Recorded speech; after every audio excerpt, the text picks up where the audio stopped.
teeth grinding, bruxism harmful habit or stress release valve? There's something undeniably dramatic about the idea of grinding your teeth in your sleep. It sounds like something out of a noir film, someone clenching their jaw so tightly that even their molars have unresolved trauma. But for millions of people, this gritty nighttime soundtrack isn't fiction. It's a very real, very subconscious behavior known as bruxism, and while dentists often frown on it, with good reason, there may be more to it than just tooth-on-tooth crime. Yes, chronic teeth grinding can absolutely be a dental disaster. Over time, it wears down enamel like waves eroding a cliff, flattens cusps, causes jaw pain, and in extreme cases, can even fracture teeth. It's like your mouth is trying to sandpaper itself into retirement. But what if, just what if, that low-grade nightly grinding isn't a complete villain? What if it's actually your body's quirky little way of letting off steam? Let's start with the link between bruxism and stress. Researchers have long observed that teeth grinding tends to ramp up when people are under emotional pressure. Think deadlines, emotional upheaval, existential dread about inboxes. Instead of talking about your feelings like a rational adult, your subconscious seems to say, let's chew on this literally. It's as if your jaw muscles have joined a union and are staging a night shift protest on behalf of your repressed emotions. This theory, that grinding helps discharge built-up tension, has gained traction in psychophysiological circles. Picture it, you're asleep, and your brain, still replaying the day's awkward Zoom meeting, triggers microbursts of muscle contraction in the jaw. You're not solving anything, but in a weird, primal way, you're processing stress through motion.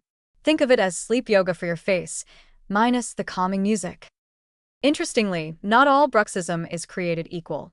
There's a distinction between awake bruxism, often tied to concentration or anxiety, like when you're trying to finish your taxes or watch a horror movie without blinking, and sleep bruxism, which is more rhythmic, often involuntary, and closely tied to your sleep cycles. During certain sleep stages, your body may initiate grinding as part of a neuromuscular reset, like your brain is testing the emergency brake. There's even some speculative evidence that low-level grinding may help realign bite pressure or keep the jaw muscles engaged to prevent collapse of the airway. That's right, your annoying midnight molar mashing might be your body's attempt to keep you breathing clearly. It's not a great solution, granted, but it's trying. Now, none of this is to say bruxism is a healthy hobby. If you're waking up with jaw pain, headaches, or if your dentist keeps giving you that "we need to talk" look, then yes, it's worth addressing. Night guards, stress management, and better sleep hygiene can go a long way. But if your grinding is mild, sporadic, and unaccompanied by dental damage, it might just be your body's version of venting into a pillow, only less poetic and significantly noisier. In the grand scheme of stress responses, teeth grinding might sit somewhere between yelling into a void and journaling. Not ideal, not recommended long-term, but undeniably human.